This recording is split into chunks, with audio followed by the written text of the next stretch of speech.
Today, we will continue our series with part 3 of Understanding the U.S.-Iran Conflict, History, Power, and the Lessons of War. Our focus today begins with Iran Air Flight 655, a lasting wound. In 1988, a U.S. Navy warship shot down Iran Air Flight 655, killing 290 people aboard the civilian airliner. We must learn from this tragedy. The United States said it was a mistake made during a tense military situation. In Iran, the incident was remembered as a horrifying act of American aggression.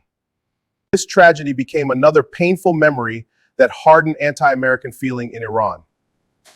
It reinforced the belief that Iranian lives could be lost in conflicts shaped by U.S. power.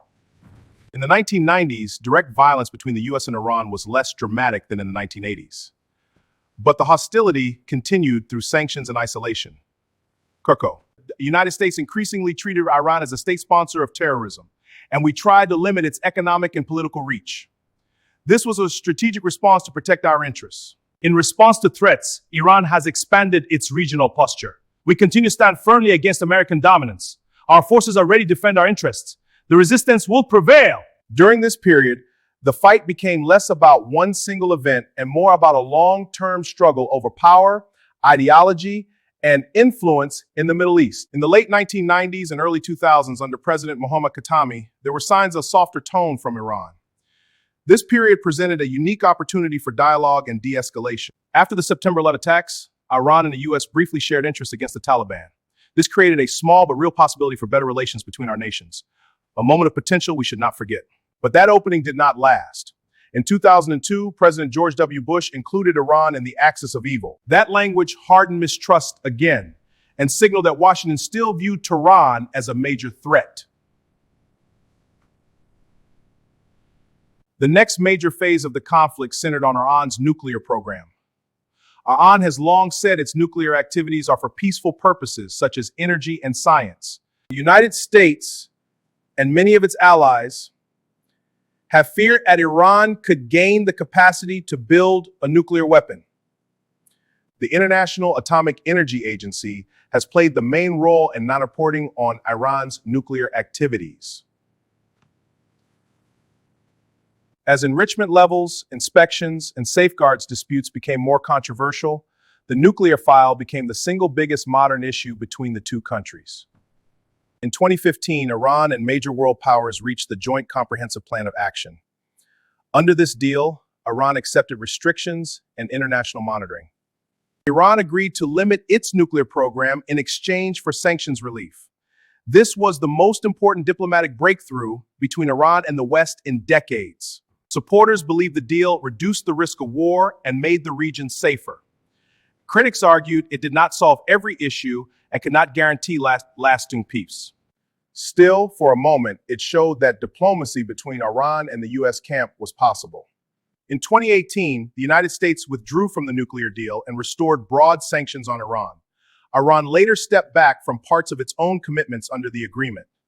The pressure is at a high-tension phase. Threats are growing and nuclear concerns are escalating. We must be ready for any scenario. Our response will be swift and decisive. For Iran, the U.S. withdrawal was proof that Washington could not be trusted to keep major agreements. This action undermined trust and forced a strategic reassessment in the region. For the U.S., Iran remained a threat because of its missiles, regional allies, and nuclear capability. Their missile program continues to expand, posing a direct challenge to our forces in the region. In January 2020, the U.S. launched a drone strike in Baghdad. He was killed. Soleimani was one of the most powerful figures in Iran's military structure and a central architect of Iran's regional strategy. The United States said he posed a threat to American personnel and interests. Iran treated the strike as a major act of aggression and responded with missile attacks on bases in Iraq housing U.S. troops. This escalation demands our full readiness and vigilance. This was one of the closest moments the two countries came to direct war in recent years. The U.S.-Iran conflict has lasted because both sides carry long memories and deep fears. Iran remembers the 1953 coup, while yes, support the Shah, sanctions and military pressure, support for Iran's regional rivals. The United States remembers the 1979 hostage crisis, Iran's anti-American ideology, Iran's support for armed groups hostile to the U.S. So each side sees its own actions as defensive and the other side's actions as aggressive. That is one reason the conflict keeps continuing. The full historical lesson is that the United States and Iran were not born enemies.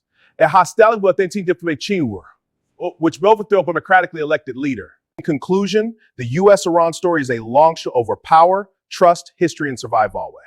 Iran believes America interfered in its destiny and kept trying to control. America believes Iran threatens its allies, destabilizes the region, and could become even more dangerous if its nuclear program is not constrained.